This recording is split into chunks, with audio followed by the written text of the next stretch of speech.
Allen Company, 47 years young and a proud sponsor, wishes OOIDA all the best as you celebrate 50 years.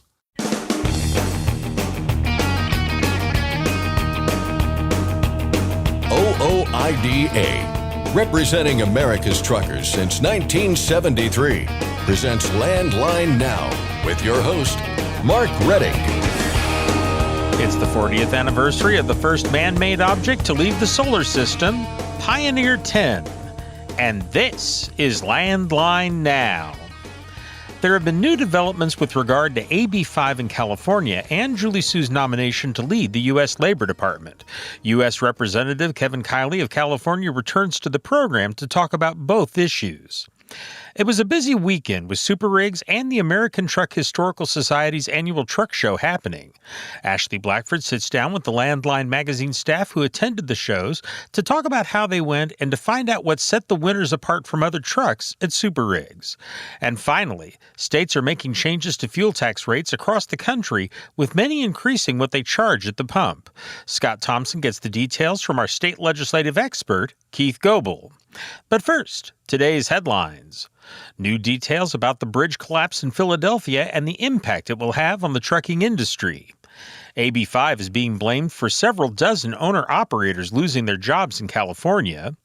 And we'll tell you who won Best in Show at this year's SuperRigs competition. And now, the news with Scott Thompson. Thanks, Mark. We begin with new details on the I-95 bridge collapse in Philadelphia.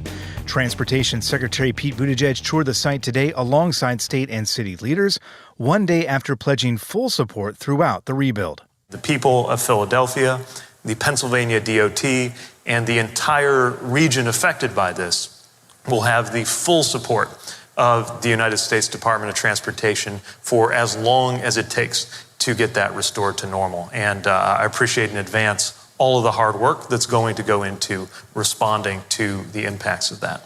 Philadelphia officials have said it could take months before construction is complete. Meanwhile, the driver of the truck that was killed in the crash has not been identified. Neither has the company they work for. But officials did confirm what led up to the collapse. They say the tanker truck, which was carrying thousands of gallons of gasoline, lost control navigating a curve on an I-95 exit ramp, crashed and caught fire, which compromised the structural integrity of the bridge. Demolition began Monday. Pennsylvania Governor Josh Shapiro signed an emergency declaration on Monday, which frees up funds to help with cleanup and reconstruction. In the meantime, expect delays in and around the area. Secretary Buttigieg, during a news conference today, said 160,000 vehicles go over that section of I-95 every day, 8% of which are commercial trucks. Well, look, what it means is that the trucks will have to take a longer and more costly route to get to where they're going. Now, I know America's truck drivers, they are creative, they find ways to adapt, they are resilient, and of course they're not doing that on their own. Again, there's going to be a lot of work, analysis, and support going into making sure that we make the most of alternative routes. We're even making contact with Google and Waze to try to optimize any kind of software information that is reaching drivers, whether it's commuters, travelers, or truckers. So they're going to do the best they can given this situation. But obviously, it is not just an inconvenience, it is a cost. Detours are posted, and anyone traveling through the area is advised to plan ahead, as lengthy delays are already being seen. The Federal Motor Carrier Safety Administration is looking for several dozen drivers to help with an autonomous trucking study. Last week, the agency posted a notice on the Federal Register titled New Information Collection, Safety Impacts of Human Automated Driving System Team Driving Applications. In simpler terms, participants will use driving simulators in a study of team drivers in Level 4 autonomous trucks, which are capable of all driving functions and do not require a human driver. FMCSA is looking into the safety implications of team driving in Level 4 autonomous trucks and potential relief from hours of service regulations. About 80 commercial vehicle drivers are expected to participate in the study. Comments are due by August 7th. Several dozen owner-operators in Los Angeles are blaming the state's AB 5 law for losing their jobs. The nearly 100 truckers did work for the as-needed haul truck program, which dates back 130 years. California's Assembly Bill 5 codifies the ABC test, which makes it more difficult for a worker to be considered an independent contractor. In May, the owner-operators working for the program got letters from the city stating that their contracts were being ended because the new ABC test applies to public entities such as Los Angeles. And while a legal battle against AB 5 continues to play out in the courts, with the California Trucking Association and OOIDA calling for a preliminary injunction, the law is already snaring truckers. In a conversation with Landline Now, U.S. Representative Kiley of California, an opponent of AB 5, said he's troubled by the recent events. We saw from the get-go that you had hundreds of professions that have been negatively impacted by AB 5.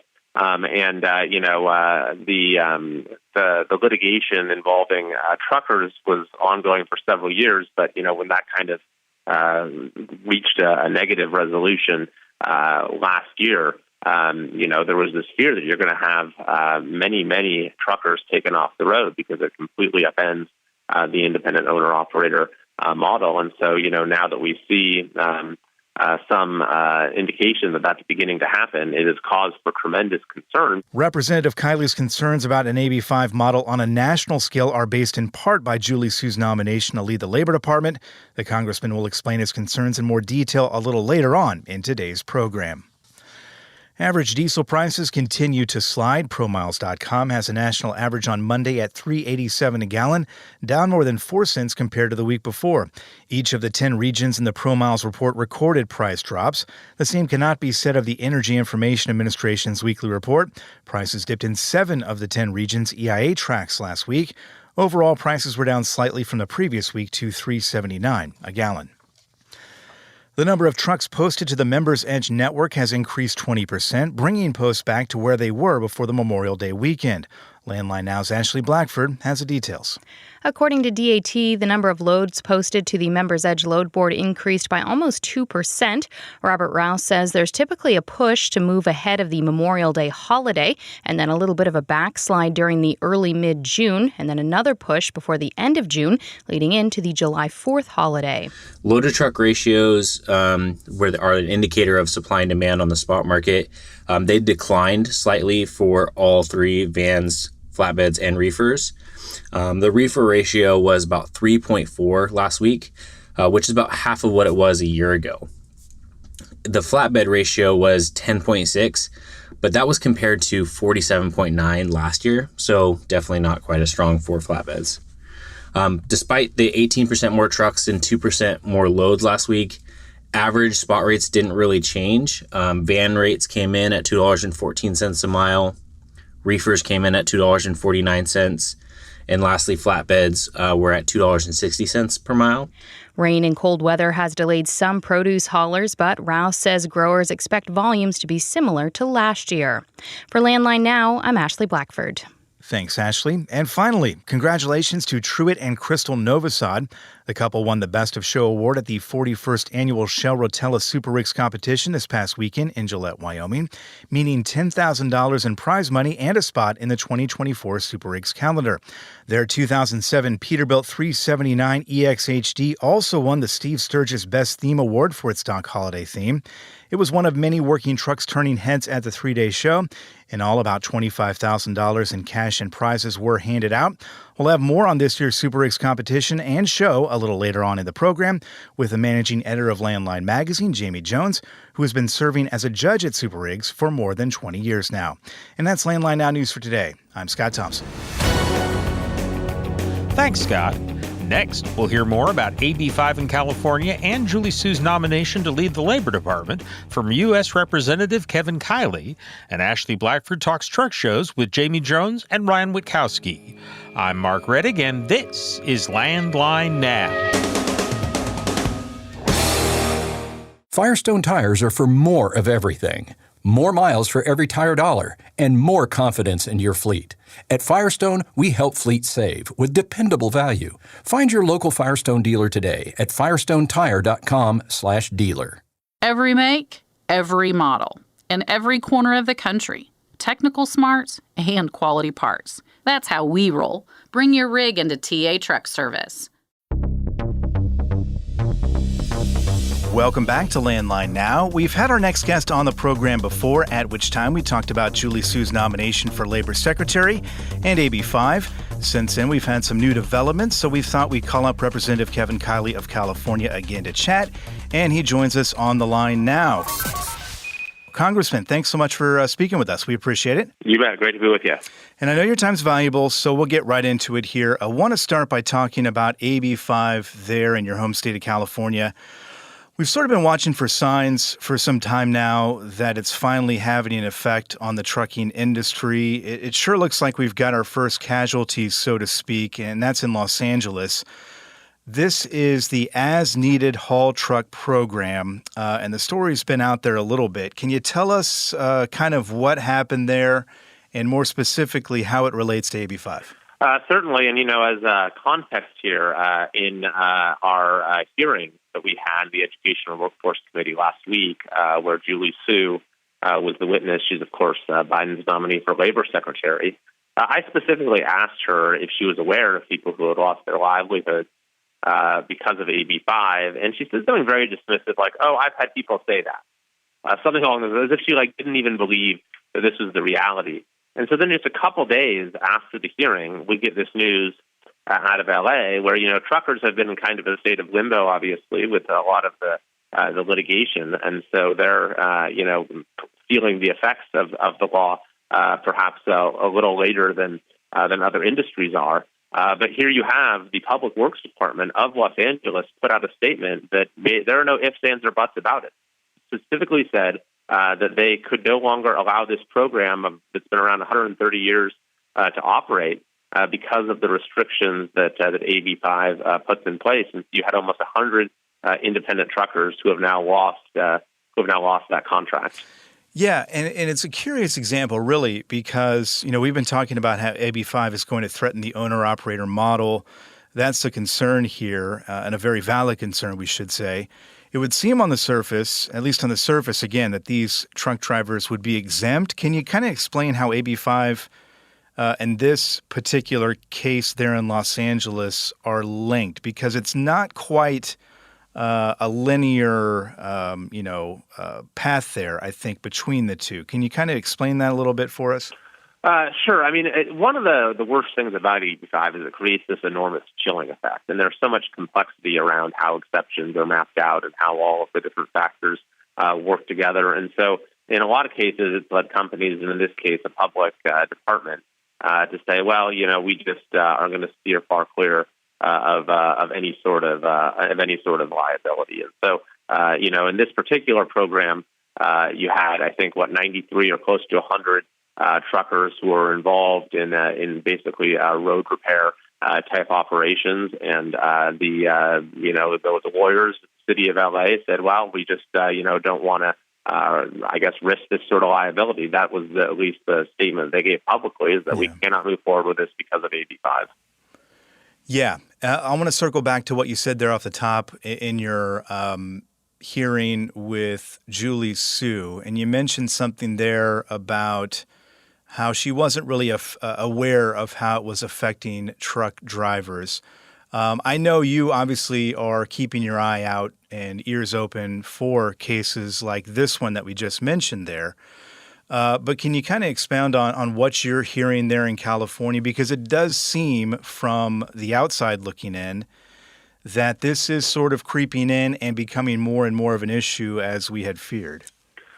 Yes, absolutely. I mean, we saw from the get-go that you had hundreds of professions that have been negatively impacted by AB 5. The litigation involving truckers was ongoing for several years, but when that kind of reached a negative resolution last year, there was this fear that you're going to have many truckers taken off the road because it completely upends the independent owner-operator model. And so, now that we see some indication that that's beginning to happen, it is cause for tremendous concern because, truckers are the backbone of our economy and the supply chain in a lot of ways. And especially if you see this go from a California law to a national law, then it's going to wreak havoc on the entire economy. Yeah, absolutely. And the legal process obviously is playing out there California Trucking Association, OOIDA, are taking the state to court over AB 5, and that's sort of still playing out there in the courts. I've seen a lot of frustration out there from people in California, and I know you voiced it as well. My question with all of this, as we await the legal process to kind of play out, is there anything, and this may be a hard question to answer, but is there anything people out there can or should be doing, to push back against all of this? And I guess by extension, is there anything that you and your colleagues there in Congress can do? Obviously, this is a state issue, so it's not quite on the level of the federal level, but, what can and should people be doing out there? Well, there's a few things. I mean, number one is there's a rule that the Department of Labor is considering that seeks to sort of approximate AB 5 for the whole country that they want to ram through without even having to get a vote of Congress. And so that, is still has yet to be finalized. And so, I think the public comment period is closed, but nevertheless, you can speak out against that rule and share your experience as to what it would mean for you and your ability to earn a living. And then, the person that they want to have enforce that rule, of course, is Julie Su, whose nomination is still very much in limbo. It's been stalled for months now.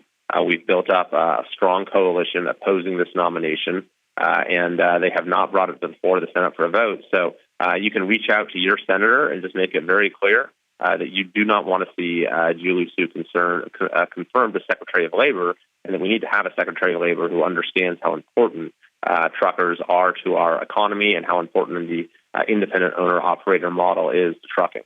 Let's turn and focus a bit more on Julie Su's nomination there. Your thoughts, obviously, are well known about that nomination. You made your case against her the last time we spoke here. But since then, you've had a chance to speak with her directly during a hearing.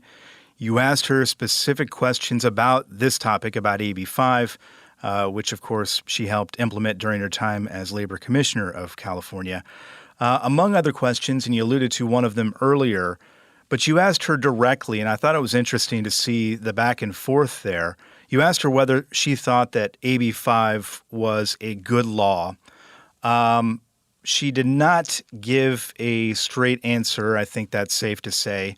And I'm going to assume also safe to say that you were not satisfied with her answers. Just talk a little bit about that exchange and what you were trying to, I assume, put on display there at that hearing. Well, I mean, it's very clear. It's in the record that Julie Su championed AB 5. She was an architect of AB 5. She celebrated its passage. She immediately sought to enforce it as ruthlessly and aggressively and broadly as possible. This is not a matter of dispute. And yet when I put the question to her directly at the hearing, was this a good law? Do you think it was good for California?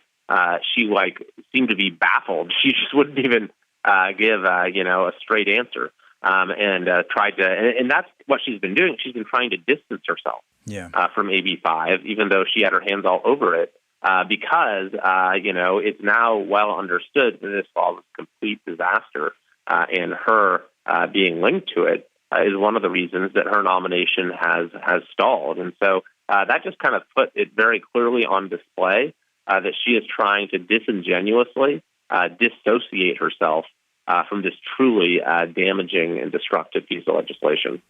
Did anything surprise you during that exchange, or you had several exchanges with her actually? Did it surprise you that she wasn't committing to an answer or two? She has been trying to distance herself from this, obviously, as you said there. But the fact that she didn't give you a straight answer, what did that tell you, during that exchange you had? Well, I was just struck by how brazenly she was willing to, conduct herself in a way that was obviously not genuine. And another example of this is when I asked about Prop 22, which, repealed AB 5 for rideshare drivers. She was a citizen of California at the time, and in fact was the Secretary of Labor for the whole state. And I asked her, how did you vote on this 2020 initiative? And she claimed she did not remember, which is obviously ridiculous that she wouldn't remember how she voted. And so I think that it really just demonstrated that, this is not someone who is going to be a constructive partner with Congress. She's going to do what she did in California, which is to try to simply, attack workers, attack independent workers, and the freedom to earn a living on your own terms in any way that she can. Yeah, and that's the fear. And we talked about this last time we spoke, several weeks ago. That's the big fear, I think, from you, right, and from others in the trucking industry, is that if she is confirmed as labor secretary, that she would try to institute something looking like AB 5 on a national level. Now, she says that she has no intention to do that. That would not be, in the cards should she be confirmed. Based on everything you've said here and everything we've heard from you before, you're not buying that argument at all. It doesn't sound like. Of course not. Yeah. And Joe Biden himself explicitly said AB 5 is a model for the nation. So it's not too hard to connect the dots here. Biden says AB 5 is a model for the nation, and then he appoints the person of all people who was the architect and chief enforcer of AB 5. And now she's suddenly saying, oh, AB 5, I have nothing to do with that. I have no plans to do anything like that. I mean, it really is just insulting that they would try to, make that claim. Now, all of this said, her path to confirmation in the Senate seems pretty narrow. Republicans are in lockstep. And I believe there are at least a couple of senators who caucus with the Democrats who are kind of on the fence, and I feel like if they had the votes, we would have seen the vote by now. I don't know how many conversations you have with your colleagues there in the Senate about this particular issue, but you obviously, hear what's going on there in D.C. Is your sense that this nomination is sort of in peril? Do you have a sense of which way we're headed here? I think that right now we have a very good chance of stopping it. They have been trying to corral the votes for this nomination for a long time now and have not been successful in doing so. You just had a Democrat Senator, John Tester, say that if they don't have the votes, the nomination should be pulled. And so we just need to sort of continue to make the case about what she's done in California, what a disaster it's been for our state, and what the impact would be if she were to take those policies national. And we've only got about a minute left here, Congressman. I wanted to ask you real quick about a couple of bills that were just recently reintroduced, the Truck Parking Safety Improvement Act, and we've got the Restroom Access Bill as well. Have you had a chance to look at those? And I'm not quite sure, and you'll correct me here if I'm wrong, but are you co-sponsors on either of those yet? I have not had the chance to look at those just yet, but would love to learn more. All right. Fantastic. As we close here, Congressman, any last thoughts for all the truck drivers out there who may be listening to this and may have concerns about AB 5, about Julie Su, about anything else out there? Well, I just want to let folks know that we are fighting in every way we can to stop the nomination, to stop the nationalization of AB 5, and hopefully to get AB 5 itself reversed one way or another here before too long. So I want to thank everyone who has spoken out, who's made your voice heard, and who's been part of this very powerful coalition that we're forming to protect the right to earn a living in America. Yeah, it's certainly been a long, arduous fight. It is not over with regard to AB 5 in particular. Congressman, as I said at the top there, thank you so much for your time. We know it's valuable, and we'll hopefully talk to you soon. You bet. Thanks so much. Our thanks to Representative Kevin Kiley of California. We've had a break, but we're back in a few minutes. Stick around. You trust PrePass for more bypasses? Now let PrePass help with tolls. PrePass toll service means lower cost, one invoice for all tolls, and fewer violations. Created by truckers for truckers. Call 877-878-5970 or go to prepass.com. Attention all truckers, Dean Michael, the tax doctor here. I want to talk to you about those dreaded tax problems. I know you want to keep on trucking and not even think about them, but let's face it, they're not going away all on their own. You need professional help. I've been helping truckers put their tax problems in the rearview mirror for years. I can help you too. Call me now for a free consultation at 888-557-4020 or go to mytaxhelpmd.com. It's like I always say, keep your eyes on the road, I'll keep mine on the IRS. 888-557-4020. Landline now, welcome back. We're talking truck shows, and this past weekend was a busy one with Shell Rotella's SuperRigs happening in Wyoming and the American Truck Historical Society's National Convention and Truck Show that happened in Reno, Nevada. Landline Magazine's managing editor Jamie Jones and staff writer Ryan Mukowski join me now. Thank you both for coming in. Oh, you're welcome. I am absolutely pleased to be here. I'm glad. Jamie, I'm going to start with you. Okay. You just got back from SuperRigs where you were judge. How many years have you been doing that? This was my 22nd time judging SuperRigs. Wow. Talk to me about how was the show? It was actually, they're always a great time. All right, SuperRigs. And what's unique about SuperRigs, it moves around the country, much like the ATHS show that Ryan will talk about. So you get to see different parts of the country. You get the competition always brings in the local flavor, if you will. You know, there'll be different types of trucks. You know, when you're in San Antonio, you see a very different local trucking community than you do in Gillette, Wyoming. Mm-hmm. You know, it's just inevitable that's part of the deal. But it was definitely a smaller show because ATHS, there was, a lot of people were vying for things. But I would have to say that this year, the quality of competition was tougher than many, many years in the past. And, I mean, there's been times that we've had 120 trucks that we had to judge in the 3 days. And, we were around 40, I think, this time, which is still, that's a lot. It's a lot, yeah. It's a lot to do because, you're spending, they get to pick when they get judged. So you're at their mercy. Mm-hmm. So it's kind of hurry up and wait a lot. But it was a very tight competition.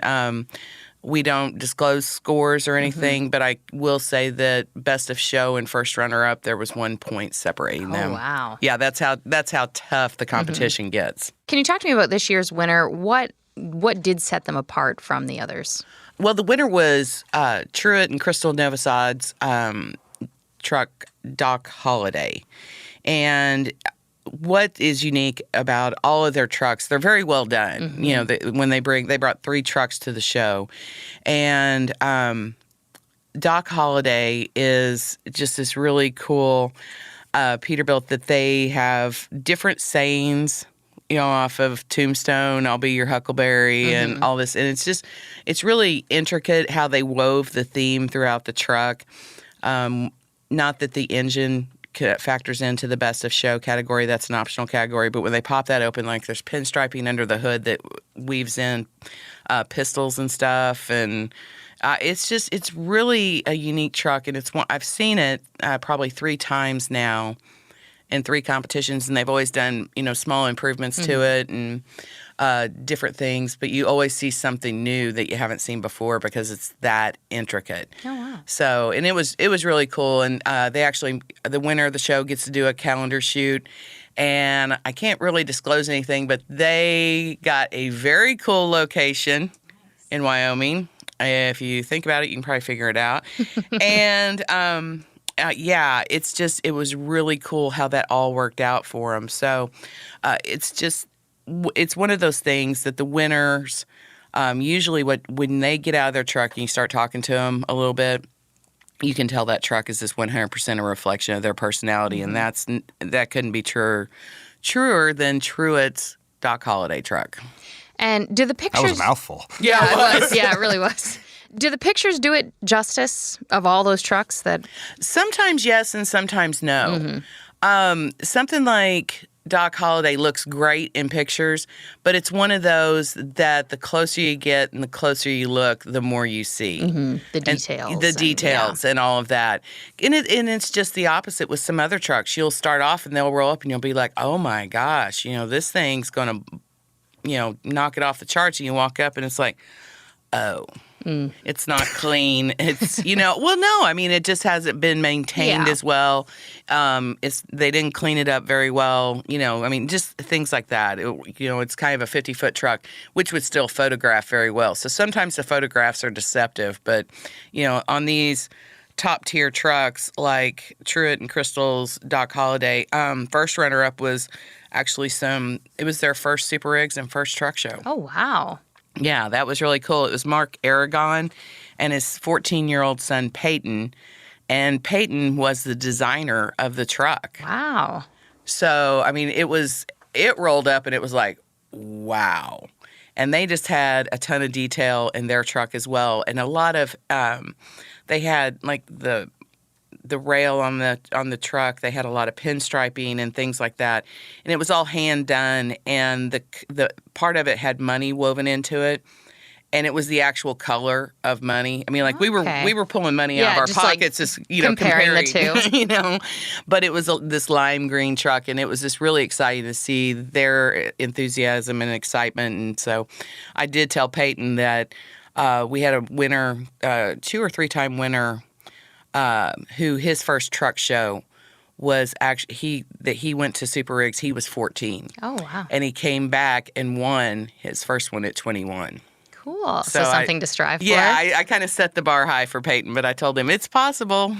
And can you talk to me about when you're talking to the people who have put these, done these trucks, the pride that they have? Oh, 100%. And, I mean, everybody's got different taste. And I think that's what's so fun about it. And as a judge, you have to just park your personal likes and dislikes, and you have to appreciate that what they put together is a reflection of their personality. And there was another competitor. He won, I believe, in tractor trailer. He was one of the final or top winners in that. Jake Bass, and he had this truck, and he had done most of this stuff himself. But the one thing that cracked me up, we got back, and interior is an optional category too, and he'd had the door thrown open, and I looked in there. And there's 2 disco balls. There's beer taps mounted on the wall. I mean, it was party central, and I was like, I just figured out a lot about who you are in about 30 seconds. You and I can be friends. Yeah. So that's just the reflection of their personality, their pride in the industry. They work hard. And obviously with these trucks, they play hard because they're taking such good care of them. So I think that's what sets it all apart. Mm-hmm. And Ryan, you are at ATHS, and one of the things Jamie mentioned, and I know you talked about this earlier with me, different locations, you kind of draws a different crowd. Talk to me more about that. Yeah, and I talked to Lawrence over at ATHS, and obviously their desire to do it is to get it around the country, let more people attend, kind of expose more people to this. But the thing that I took away from, and this is, I'm not like Jamie, the seasoned vet over here. I'm in year 2, right? Yeah. So now this is like my second time going to one of these ATHS shows. Last year it was in Springfield, Illinois. This year it was in Reno, and you just get a completely different set of not only attendees, but trucks. Like, it's just a different atmosphere and a different environment. That West Coast trucking feel, you get a lot of the logging trucks. Like, you didn't get to see those in Illinois. I thought those were really cool. They brought like the stack trailers and stuff on them, and a lot of them had like, flags and things flying off the big long crane on the top. So, I mean, it was really cool to see some of the different types of trucks, and you do get a different feel for it. Next year, it's going to be in York, Pennsylvania. We were talking about that being the home of Mack. So, I mean, obviously, they're going to have a ton of those. I think I saw like 3 in Reno. So you just get a different truck and a different feel, and you do get a really different vibe. But the other thing that's really cool about the ATHS show is that you get the new and old like side by side. Right. And some of these trucks, like, people have poured over every single nut and bolt, and they've, cleaned them down, and they're shined and polished, and, they're restored back to the original. And then other trucks are just completely custom. And like Jamie said, you get a real feel for the personalities of the drivers. But it's just so cool to see that entirety of the history, right? It's not necessarily just, hey, here's, some really old trucks that we got, and restored. A lot of these are, hey, this is kind of what trucking was like in the 70s, and this is what trucks looked like in the 70s, and things like that. So it's just kind of cool to see that and get to see those guys out there next to their trucks and telling stories, just kind of BSing with everybody. It kind of has like that car show vibe, not so much like a kind of stodgy convention, but it's very laid back. People sitting in lawn chairs, everybody kind of just taking in the scenes, and it's just really cool to see those side by sides of the old trucks and the new trucks, and just the whole just trucking community in that area. Well, in the community aspect, you see that a lot on these. When you're not at a show like Matt's that's so vendor driven, you see them getting together and sitting in their chairs, and they're sharing meals, they're sharing, it's just a lot of fun, and they're in that sense of community. Even though in SuperRigs, that's a tough competition. That's the Super Bowl of trucking. They're all friends. Yeah, they're all hanging out together. That's awesome. When they're not busy, and it's just that, to me, is what It's the fiber of the industry. Yeah, and Jamie mentioned too, like the pride that a lot of these guys have in their trucks. Like that's their name on the door, right? Like they're bringing this out there, and it's not only just a representation of, hey, here's my truck, and here's what here's what I think this truck should have looked like, but it's also a representation of, this is my company, this is what I do. And a lot of these trucks, like they're not just show trucks, like they're work trucks too. Like these trucks are on the road and out there working, and that was one of the things that kind of blew me away. I saw a very, very clean truck, and I mean, got the hood pop, gal's down in the wheel well, like she's going to town with a toothbrush, and I'm like telling her, this is amazing. She's like, this is about as dirty as I've ever seen it, and I didn't see a speck of dirt on it, so it was quite impressive. And I know one thing we've talked about before is how nice it is at these shows to talk with drivers. Were there any interviews or conversations you had, either of you, that stand out from this past weekend? I had one. There was a Nikki Cheek. Yeah, her name was Nikki Cheek. And she came through, and her truck, the name of it was Sir Arthur. And it was a white truck, and it had, the detail on it was really cool, and it was pulling a black trailer. And she told the story about how her truck got her through her divorce. And he was, her knight in shining armor, if you will, Sir Arthur on his black steed. And I mean, it was just, it wasn't corny the way she was telling it. I mean, it was a really tough time in her life, and just pouring her heart and soul into her business, into her truck and trailer. That is what got her through a very difficult time in her life. And I found that very moving in a way, and then, going back to Mark Aragon and his son Peyton, I mean, you could tell the bond. I mean, when they won and got on stage, I thought we were going to have to get a forklift and get them off while they were hugging. I mean, there was so much, there's such a deep connection in their family unit over this that it's something that you don't see that all the time. Yeah. Yeah, and I think a little bit of that happens out at ATHS as well, because of the fact that a lot of these trucks are still in people's families, right? Like, this was my granddad's truck, or this was my dad's truck, and we restored it, and you'll go up to the door and you'll see like a pair of boots sitting there, right? And it says "in memory of," and it's just like a nice tribute to someone who was in your life that they loved a lot, and hey, this is who they were, and this is a nice way for us to kind of have a memorial for them. But I think the other thing that was legacy, right? I think the other thing that was kind of funny to me out at ATHS, there was like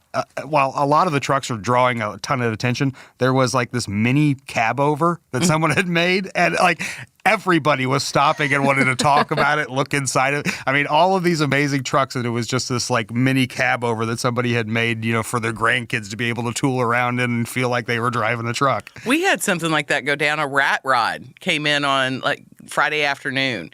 And this thing, the guy had hearing protection and everything on, because this thing was like, bah, bah, bah, bah, bah, when it came in.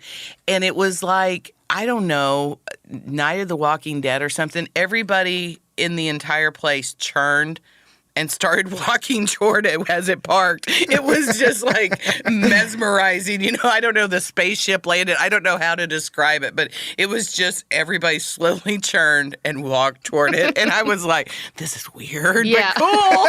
It's weird, but it's cool. And I'm going towards it. Yes.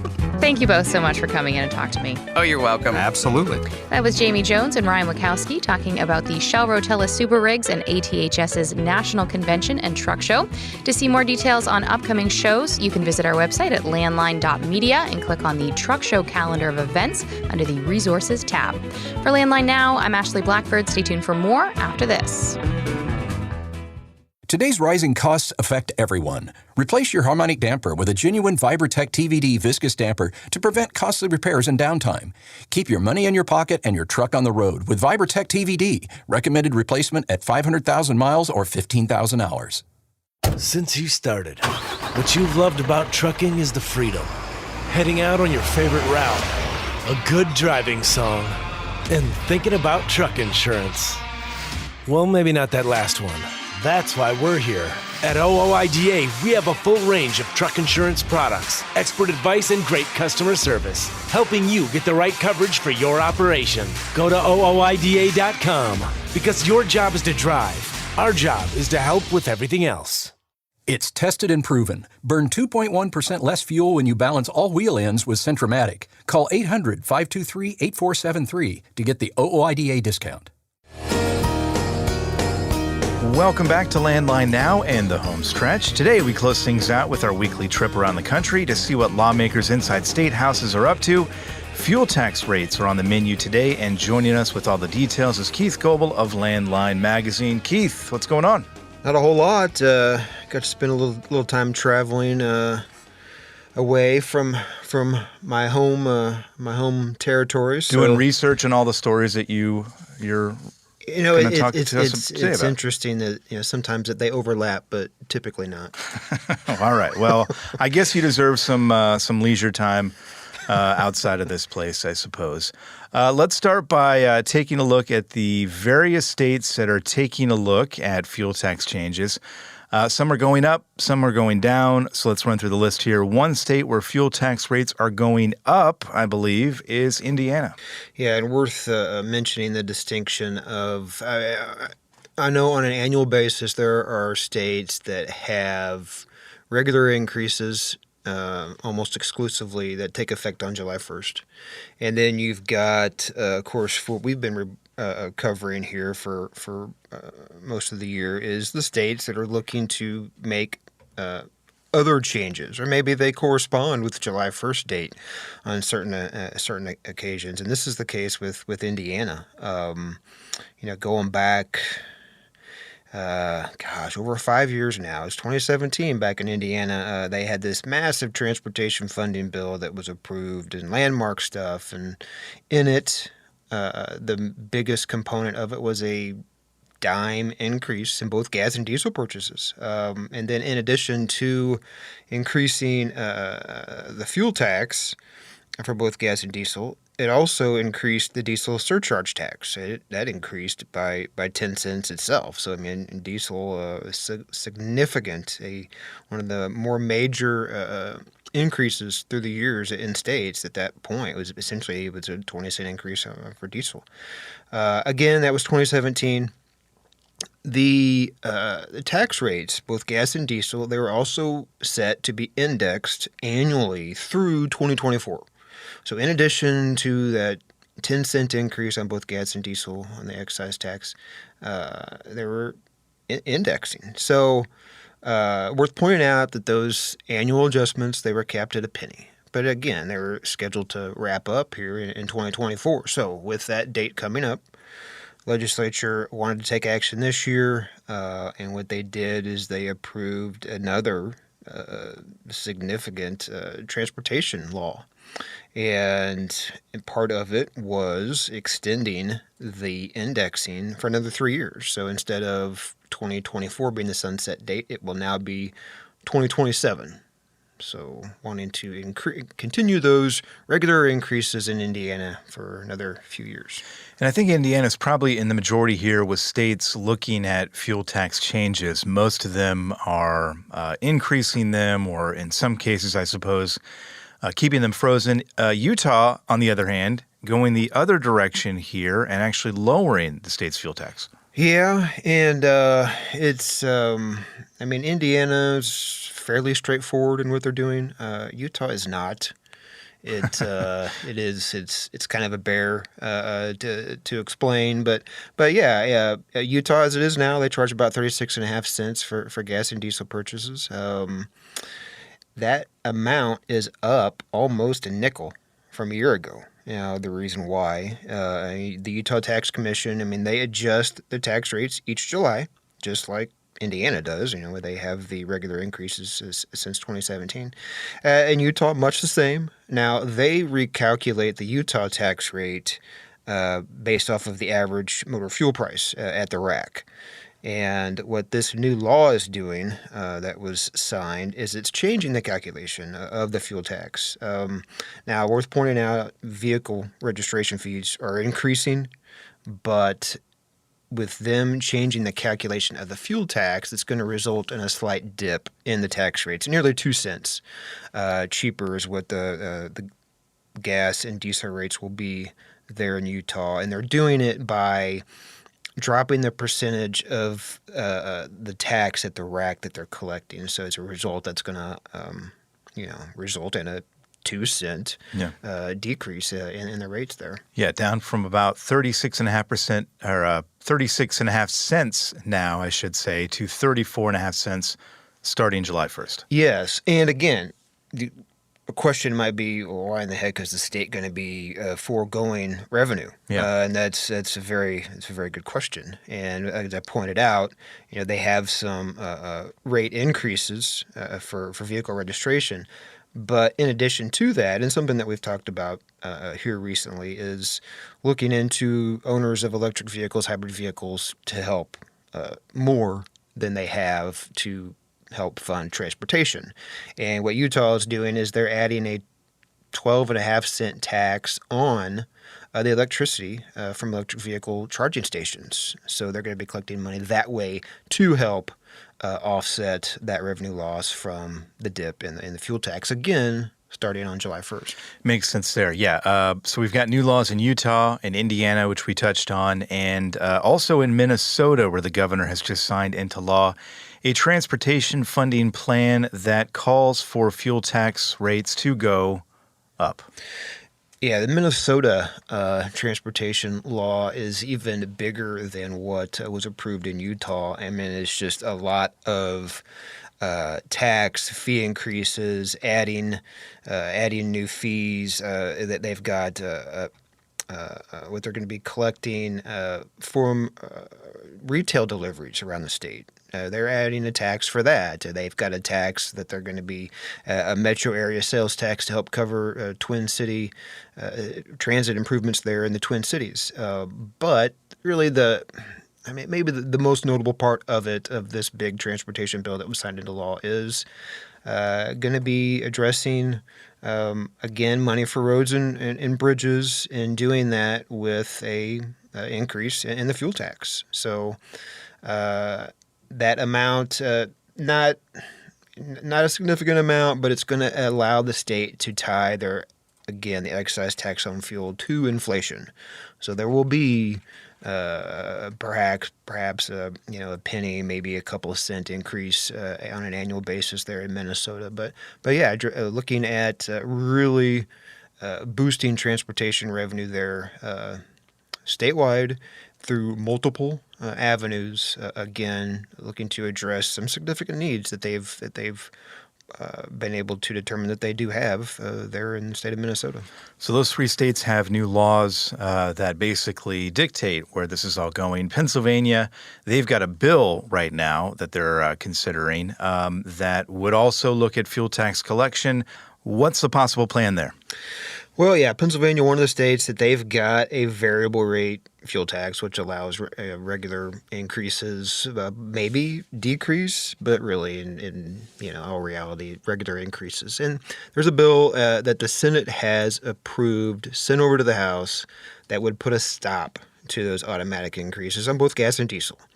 And at the same time, and we're talking about states that have regular fuel tax rate increases coming up on July 1st.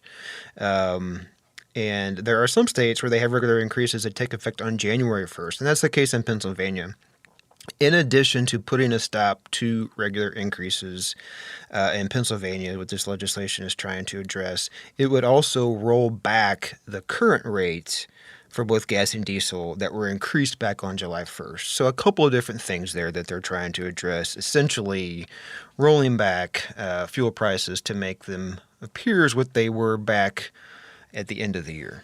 There you go. Lots going on. Always lots going on, especially at this time of the year. Keith, you'll stay on top of it, and I guess we'll let you take some leisure time here and there. But for the most part, keep us updated on all this. I appreciate that, and I will do. You got it. You can check out Keith's work at landline.media and in every issue of Landline Magazine. That's a wrap on today's program. We thank you for listening and hope you'll join us again tomorrow for another episode of Landline Now.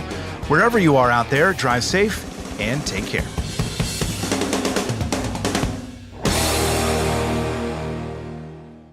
Penske owns and operates some of the best-maintained vehicles on the planet. Our used trucks come with a 5-year maintenance report and pre-sale inspection. So if you're in the market for a top-quality pre-owned truck, look no further. Search our inventory today at PenskeUsedTrucks.com.